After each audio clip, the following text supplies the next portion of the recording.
Good evening, and welcome back to another exciting match here in USC 2024 round of 16 weekend. We have our second winners bracket match of this round coming up in this evening's block. This is Texas versus Arizona. And I am this one guy, joined eventually by Dada, who I believe has a very important soccer game currently on his screen instead of this, which I really can't blame him for. So we're going to get it started here. No warm-ups in this matchup, so we're going to be getting into things a little bit quicker. But we'll see how the rolls go while we introduce team scores. Texas winners 5-0 over Kentucky. Captain Wowie again, Decatur Lights Out Flamesteer Chili Repair joining the team as a part-time resident of Texas now, along with Toybot. Arizona last week, 5-3 over Wisconsin. Extractive, Tagawabla, Doga, Medra McQueen coming back from last year, I believe all four of those. Gomesh and Aurora Phasmata, I believe, are both new to the roster. So Texas was one of the strongest, if not the strongest teams last week, I believe, in terms of team-wide, like match cost equivalent. They were the best team in that 5-0 victory. Very strong performances. Arizona, not quite at the same level, but not really surprising either. 15th seed. Generally speaking, not going to expect them to be at the level of the overall number 2 seed. Arizona was the 13th team performance score last week, so good, not great in that regard, comparatively.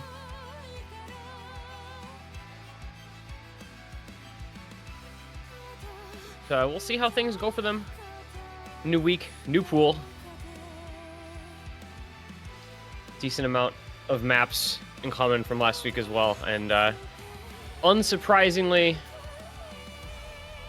Texas the higher score on every map that they both played, which there were 3 of those. But we are going into our ban phase. It is a first ban of Fremod 3 from Texas. Goodbye to the flop. The flop has flopped. It is very sad. The big aim is gone. Just a raw aim check. Obviously, everybody knows that map. I don't know.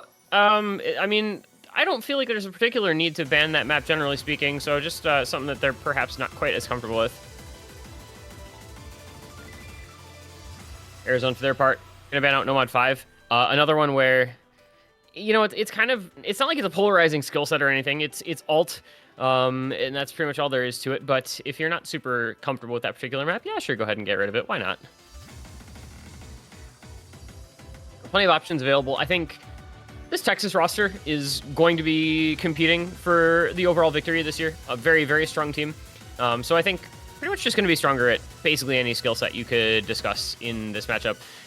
They're good at aim, pretty good at tapping, good at tech. Some very good reading players on the team. So they'll have plenty of options in this particular matchup.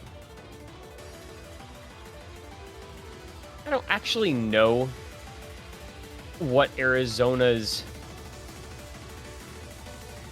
entry point into this match is, but they are going to go the first pick Gambit of Nomad 4. So this will be, I believe, the third time in 3 matches that we will be seeing this Nomad 4 long stream practice map.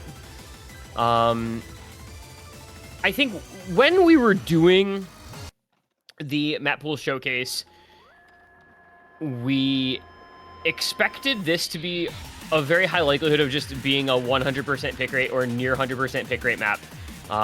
Because if you're a lower seed, you may just want to coin flip it. And so that's kind of what's happening here. You know, in the first match, Virginia versus Pennsylvania, of course, saw the 6-way full combo. Just the slightly lower accuracy, unfortunately, for RNG. Gave Pennsylvania the win. 5200s on one player. Unfortunately, not good enough. in Massachusetts versus Kansas, which was, of course, the second match that we've had so far. It was picked there again, and I don't actually know what happened here. It's 5 FCs, and then Sangoose getting 83%, 30 misses, sub 400k. I don't know if he just completely ran out of stamina because he did have a 1,000 combo. I'm not entirely sure what happened, but 5 FCs and that score looks really kind of strange in the MP link, and I was unfortunately AFK not watching that match at the time, so I don't know precisely what the story was. But that was a little bit of an interesting one. So we'll see. So far it is 11 out of 12 FCs on this map. We'll see if that trend continues. If we can get up to maybe 17 out of 18, perhaps, because these are two teams that are going to be pretty comfortable on a very simple, straightforward map like this one. It is, I think, pretty likely to just be an act battle again.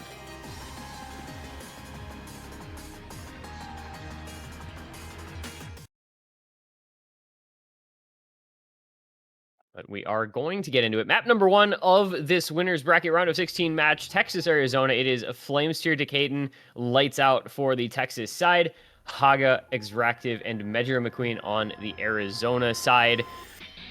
And get ready for just a whole lot of FCs. It's all about the accuracy on this one because nobody realistically should be missing. So we're just going to watch and see who drops accuracy, where, and when. I actually have a really good time watching this one. I know people might think I'm crazy, but it's really high drama, high tension, high stakes. Because if you miss once, there's a good chance that it just loses your team the map. So the farther we go with a lot of FCs on the board, the more interesting it gets. So far, it is lead to Arizona. The accuracy drops have come from Decatur and from Lights Out. Extractive, the only one to drop hundreds for Arizona so far. As Dada has now joined us. We suck shit. All right, so I'm going to assume that Brazil lost the shootout, and so he gets to now drown his sorrows in Nomad 4 long stream practice maps, Neurotoxin 1, BPM 180. Holy, I joined the opportune time. It is still Arizona in the lead. Arizona still with 2 SS ranks on Haga and on Metro McQueen, yet to drop 100 on either of those players. Decatur, Lights Out, and Extractive all on very similar accuracy, but Lights Out dropping another 100. Every 100 counts on this map. It's the strangest thing I've ever said in my life, but it's true. To be fair, in an OD7 map, if you get 100, compared to everyone else that probably isn't getting 100. Comparatively, but Extractive dropped all the way to 98.7. Lights Out dropped 100. It doesn't. So... No, Extractive is going to be so far behind the accuracy of Lights Out and Decatur that he could actually tank his team, despite them having an SS. Oh man, there's a bunch of hundreds from Metro. Oh no. Metro he overstreamed. He overstreamed like a bunch, and that is going to be Texas taking it with the SS on Flamesteer and let's see here, 600s on Decatur, 900 on Lights Out. Meanwhile, Extractive and Metro McQueen just did not have a great time at the end of that, unfortunately, and dropped a lot of accuracy. Meanwhile, Flamesteer, Haga, the SSs, well done to those guys. Texas, we are now at 17. We are now at 17 out of 18 full combos on this map over 3 matches now where it's been 100% pick rate. And the average accuracy is probably somewhere around 99 and change. Yeah, it's 99 and a bit. But, this is how it feels like to commentate Catch or like Tycho, where every single accuracy drop is like the biggest difference. Like Mania is very much like that.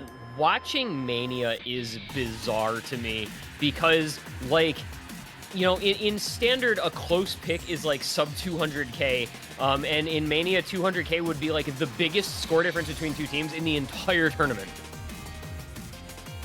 Yeah, we've constantly had on like Catch, or especially in like group stage, it's like, oh, score differences of like 100, score differences of 50, score differences of less than 1,000, very consistently.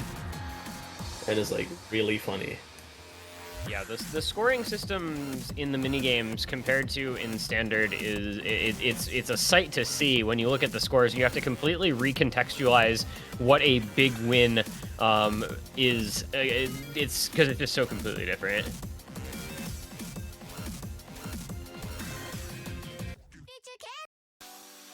And Hard Rock won first pick from Texas. I mentioned them being good at pretty much everything, and this kind of encompasses several skill sets. It's kind of, light aim tech, and in the Hard Rock pool, and they've got players who are good at all of that. Yeah. But hey, that's just a theory. I mean, you've got A game. Nice. You've got Flames tier, you've got Decaton, you've got...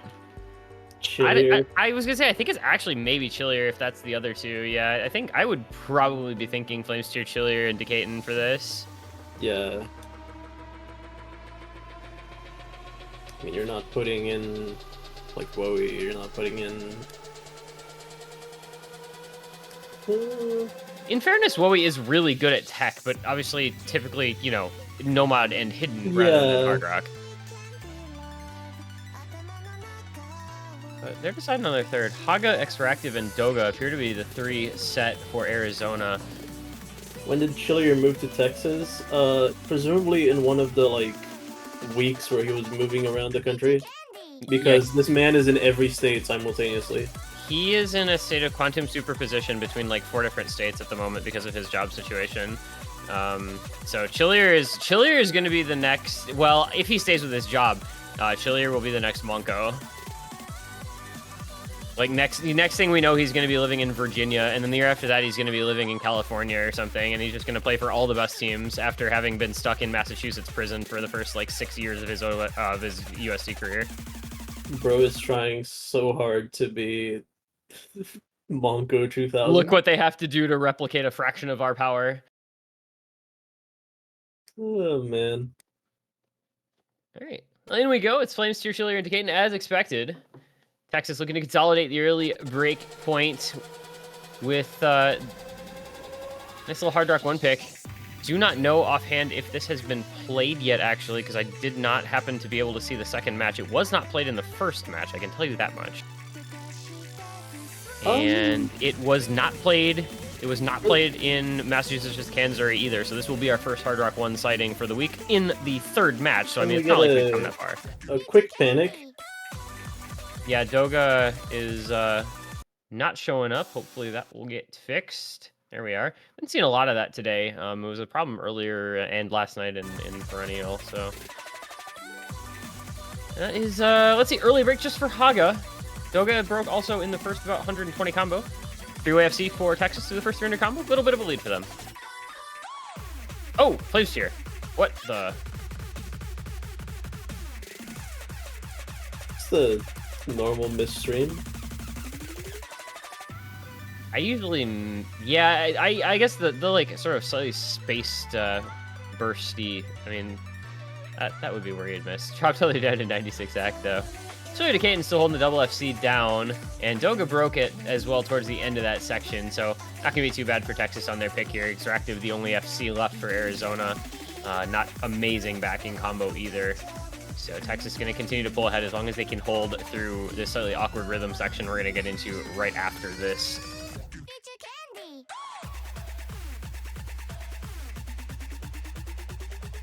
Extractive is going to break on the 1/3 triangle, and that is basically doomed for Arizona now. That is unfortunate.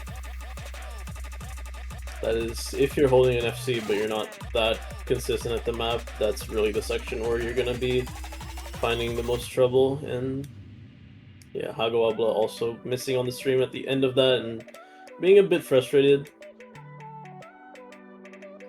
Yeah, I don't blame him. That's not a fun place to miss. Nowhere on this map is like fun to miss. There's like a couple of patterns that feel a little more forgivable, but the kind of more basic streams at the end of some of the sections are not. But really, in defense of Haga, there was not much that Arizona could do at that point, and that is Decaton missing on air. Not gonna matter, but that is Decaton missing on air. There wasn't much Arizona could do because it was a 500-600k lead for Texas already, so Now it's just a matter of how big that score gap's going to get. Can Chilier pair bring home the lone FC in the lobby here to just pad the match cost stats a little bit? Yeah, I didn't expect the Caden to be the one to miss on air, but it does happen to the best of us. Meanwhile, Chilier just has to hold on to this last little section here, and he will be securing a very nice FC, hopefully. And Flames there also... Oh. He did it to the other people on Pennsylvania earlier, so that's vindication. He misaimed a slider, man. He just misaimed a slider head. Like 50 combo from the end. That's really unfortunate for Chilier. That was a very nice play regardless. 99 AC and just loses out on the FC at the very, very end of the pick. It's over 1 million, that means he FC'd. I don't make the rules.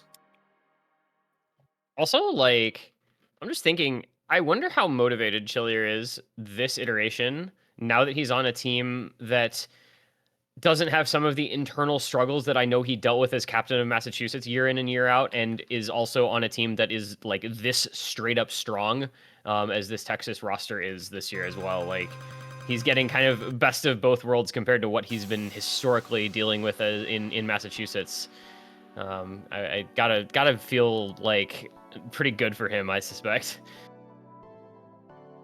I mean, it also comes in a situation where, obviously, because of the pressure with the job and all his other responsibilities, it's like how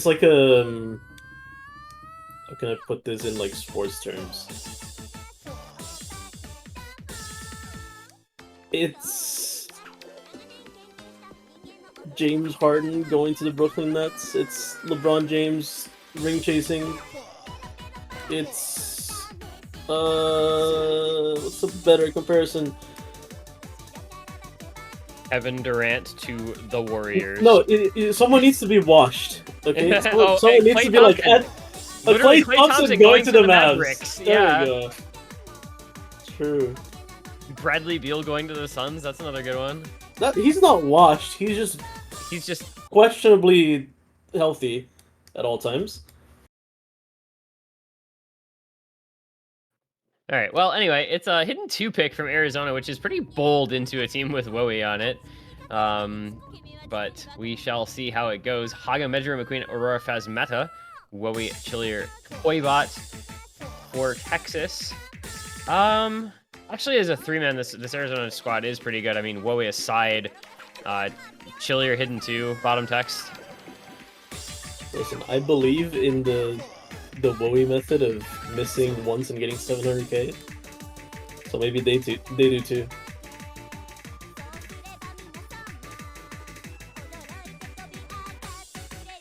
Looks like Medra McQueen broke in the first, like, yeah, he broke in the first 3 notes. He missed all of it. Oh, Aurora finding the first real break here. And this map is really short, so breaks are important quickly. And there go Metro McQueen and Aurora again. Haga, the only FC left for Arizona. Meanwhile, Wowie, Chilier, Toybot, the 3-way FC for Texas, still intact and alive.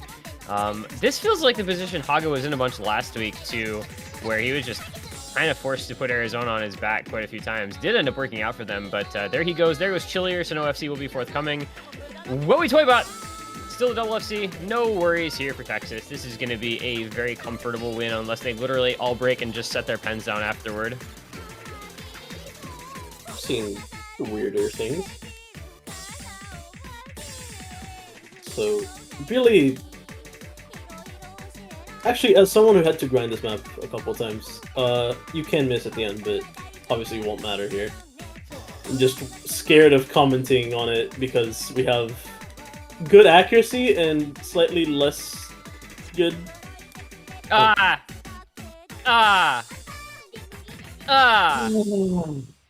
is a 1 miss 0-100, I believe, from poor Mr. Wowie. That is distressing. Actually, a classic score on this map is 1 miss 0-100s. What OD is this? This is OD7. Yes, OD7. this is Yeah. also just another very This low OD map in the pool. very OD7 pool. OD is a social construct. We have two OD7 maps. We also have Accuracy is just a OD8, number. OD8, 8.5, 8.6, 8. There are several maps in this pool that are not exceedingly hard to ack, at least based on their OD. There are other factors in a couple of those because two of the maps I just named are Keck and the Earth. So, I mean, the OD is irrelevant to your accuracy realistically because it is, difficult rhythms, but still. Neurotoxin is actually very hard to act if you run out of stamina by the end, as we've seen. It's one of the only maps where we had 17 S ranks and 1 C. Yeah, I'm really kind of curious what happened to Sangoose. I'm not entirely sure how that occurred. Ran out of stamina. Ran out of stamina, but like, okay, I'm trying to say this in the least rude way possible. Maybe their team just didn't have a third for it, but like, why would you even be in for that map when it's literally just 180 BPM streams for 1400 combo? That's all it is. There is nothing else to it. They're from Kenzuri, right? Flaro wasn't there, I believe. Yeah. So Flaro would have probably played. Yo, Nomad 1? Let's Speaking go. of stamina and mechanics and nomads. This is our second. We did get this in Massachusetts versus Kenzuri. I suspect the scores here are going to be maybe a little better than those. Wow, yeah, those teams had a bit of a tough time with this pick. Well, Sangoose, wait, I'm confused. America? Explain. Okay. So, Sangoose goes in for Nomad 4 long stream practice maps, Neurotoxin, BPM 180, drops 1k combo, then falls off completely, 30 miss, 83 act, 396k. Next map, top scores for his team on Match into Water, 660k, 1 miss. 2 maps later, comes back in for What a Horrible Night to Have a Curse, proceeds to S rank 99.62 act. This is validating for my theorem that stamina and speed are very different skill sets despite being inherently related to the speed and length of time where you tap. Someone can be very good at being very fast, but very bad at being consistently average. That's just, like, that might be the funniest pair of scores I've ever looked at. I'm not going to lie. I think you were probably correct about that. That assessment does make a lot of sense, but it's still pretty funny to look at without doing any, analysis of what may have caused it. Anyway, here we are into What a Horrible Night to Have a Curse. Chillier Pair, I believe one of the few players who played this map the first time it was in a pool, that I'm aware of at least, which was Sweegie Cup in 2020 or 2021. I think it was 2021. 2021 is too late. It's 2019. I don't know that it was in a... Yeah, I don't know how often it was ever in a pool before then. Also, double break from Flamesteer and Lights Out. However, Doga and Zeractive both breaking at the same point as well. Yeah, people breaking at those kick sliders. That usually happens. If you're gonna break somewhere at the early stages of this map, that is the place. Apparently not, because we see Haga and Chillier trading breaks right after for very little reason. I wonder, is this going to end up being the hardest map of the week, you think? No. The answer is Nomad 5. I believe. I wonder how many people are going to play the Nomad 5. At least one. At least one pair of teams. Oh, Doga just missing the whole back and forth pattern. Speaking of low ODs, this is OD8, so you can note lock a little bit easier on this.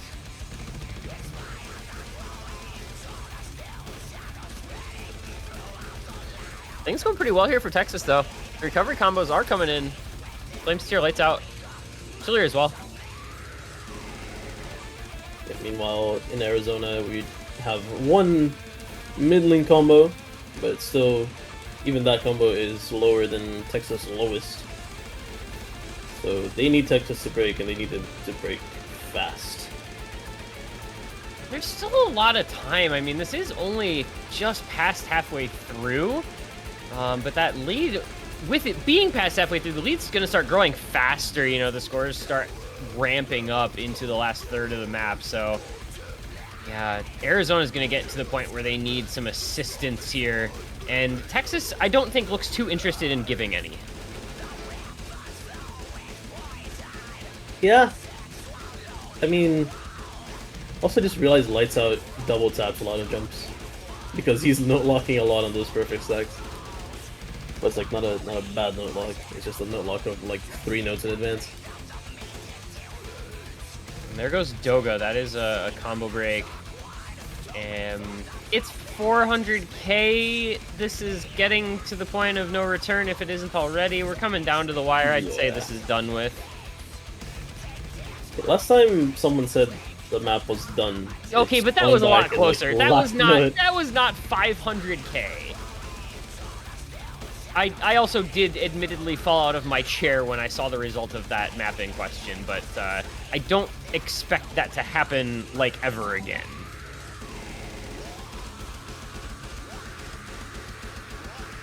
Listen. Also, shoutouts Chillier Ack. This is like, is he on like a 1-miss 1/100? I think he might be on a like a 1-miss 1 or 2/100, or maybe a 2-miss 1/100, something along those lines. That's really nasty accuracy. Up 3 100s and 1 miss. Okay. Yeah, that's really good Ack, man.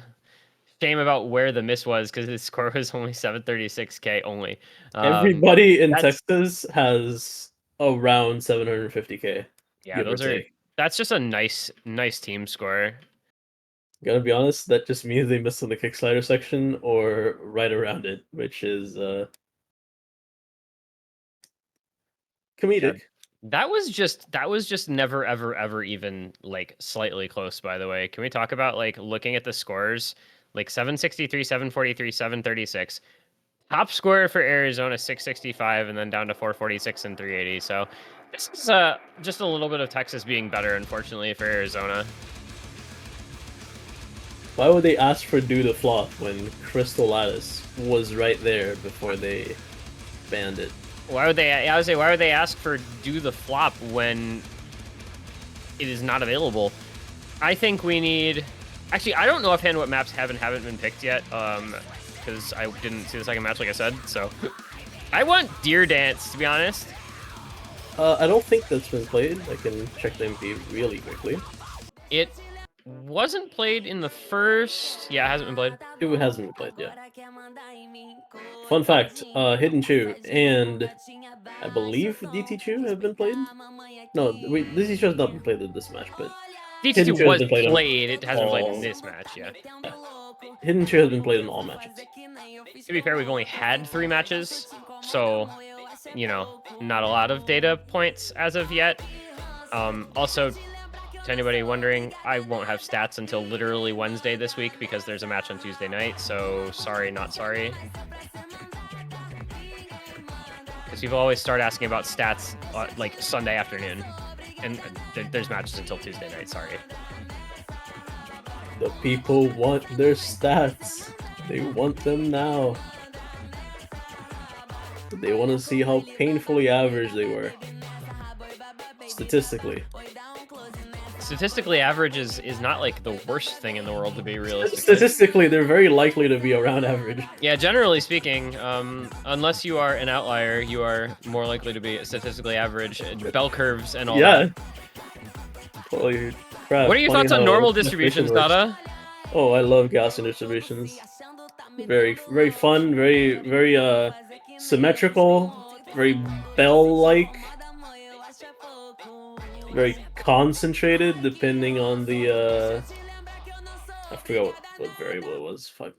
I literally did stats 1, like, yeah. a year and a half ago, so my bad. Yeah, as a psychology degree holder, like, I had to take, God, I think I took maybe 3 semesters of various and sundry statistics related or like otherwise statistics adjacent courses. As for how much of that I'm using, none. Anyway, Obviously. double Hard Rock. It's overmod for Texas. Decate and Chili Repair, not too surprising. If anybody's going to overmod, it's going to be a team with Hard Rock as good as theirs, and then, of course, Bowie on the Hidden. Double Hidden for Arizona on Haga and Phasmata with the Hard Rock on Extractive. I also want to keep calling that... I keep wanting to call that player Phantasma. It's really bothering me. Aurora Phasmata. That is, like, your brain autofills. Oh, near the bottom row. Jesus. Also, Texas, you're no fun. You should have let Toybot easy this. I don't think that would have been a great idea. That would have been a great idea. I don't know about that one. Also, Toybot's not even here, is he? He is. He played, didn't you? Oh, he did play Hidden too. You're right. I apologize. What do you think of Brazil's performance in Copa America? Oh yeah, dude, I love our national team. They're so good. This generation is so talented. Kappa Chungus. Okay, but the United States legitimately has more talent on our national team than we've probably ever had before. And you have the shittiest coach ever? Yeah, dude. We should have fired him after the last World Cup, and he's still coaching that team. I am absolutely mind blown every day that Greg Berhalter continues to have a job as the USMNT coach. The problem. Anyway, Decade and Grope, does that matter? Were we holding a 400 combo? No, there's no combo in Arizona. No, there's no combo in really. Arizona, yeah. The problem for us is that we have no coaches outside of the people who have already tried, so it's like we either go out and look for someone like a foreign coach, which would be unprecedented in the last like 70 years, or we just accept mediocrity, which is fun. We're still accepting mediocrity in soccer is the strangest thing to me. As somebody who, you know, grew up in the 90s and early 2000s with like them winning the World Cup in 2002 and everything, like them not being amazing year in and year out is so strange to me. And that is going to do it, by the way. Sorry we got sidetracked on the last map, but this was just Texas the whole way through. Really, this match was never in any doubt once it got started. And it is a very clean, straightforward 5-0 win for Texas. 10-0 in maps so far, back-to-back sweeps. And looking like the contender for the title of USC 2024 champion that we kind of expected them to be coming into the tournament. Yeah, certainly one of the contenders for sure. Meanwhile, Arizona, well, this was expected, let's be real. So now you have a whole loser's bracket to look forward to and prepare and, yeah, just recompose, get your wits about you, and just get ready for the next match. And Arizona is going to get the winner of Puerto Rico versus Oklahoma next, which is, I think, eminently winnable for them, whichever of those teams it ends up being. That actually should be a pretty good matchup, though. I think those three teams are going to be fairly even. Puerto Rico did get, I believe, swept by Virginia, but I mean, so it goes. They're, I think, better than that scoreline. And Oklahoma took Pennsylvania to a tiebreaker, so I think they'll be favored. But you never know if unexpected can show up and do some stuff on this pool that's a little harder. Maybe, just maybe, it's doable. Yeah, let's just remember that even though Oklahoma did a very nice job against Pennsylvania, and obviously Pennsylvania almost took Virginia to tiebreaker this week. First of all, Pennsylvania was missing Bunny, and then Virginia was missing Rectagon on that match. So, like, Oklahoma has like the transitive property with like a double asterisk. Meanwhile, Puerto Rico, obviously they faced a very solid Virginia squad with very good players, and they were pretty much full. So that match is not a given, despite what maybe the previous results should indicate. Yeah, nothing's ever a given here, I feel. There are not many freebies in this tournament, especially once you get out of like the top seeds in their first week or two matches. Speaking of freebies, can I just talk about how making the schedule for this Sunday was not a freebie? We have... let me take a quick count here. We have 9 matches tomorrow. So this is it for tonight, but like get locked in because tomorrow's going to be a very busy day here at USC. We have 19 UTC, 22 UTC losers bracket matches, 23 UTC winners bracket, Florida stateless. Then we have overlap double matches at 0 UTC 8 p.m. Eastern, double matches at 3 UTC 11 p.m. Eastern, double matches at 4 UTC midnight Eastern tomorrow evening. So get locked in because we've got a lot of OSU to be played, and unfortunately some of those overlaps are like both very good matches. Winners bracket Carolina Georgia at the same time as New York Washington. There's some exciting stuff that's going to be going on tomorrow. So we'll be running the B stream. We'll be announcing when everything's going on, but it's going to be a busy day full of USC tomorrow, and I hope to God this never happens again because, dear Lord, it will happen again next round. I'm just like letting you know. Next week there's potentials and stuff, so it's kind of a lot harder to do that sort of thing. You literally can't have this many matches at the same time unless everybody's just playing shit back to back, and most teams typically don't want to do that. Say that. They try to reschedule it to do that like every year, at least like 1 or 2 teams.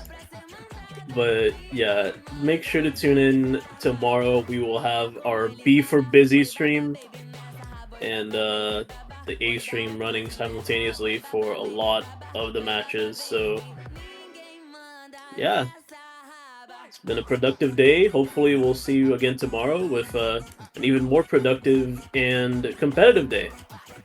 So make sure to tune in then. And we'll see you guys tomorrow. 19 UTC starts off the marathon. You don't want to miss out. We'll see you then.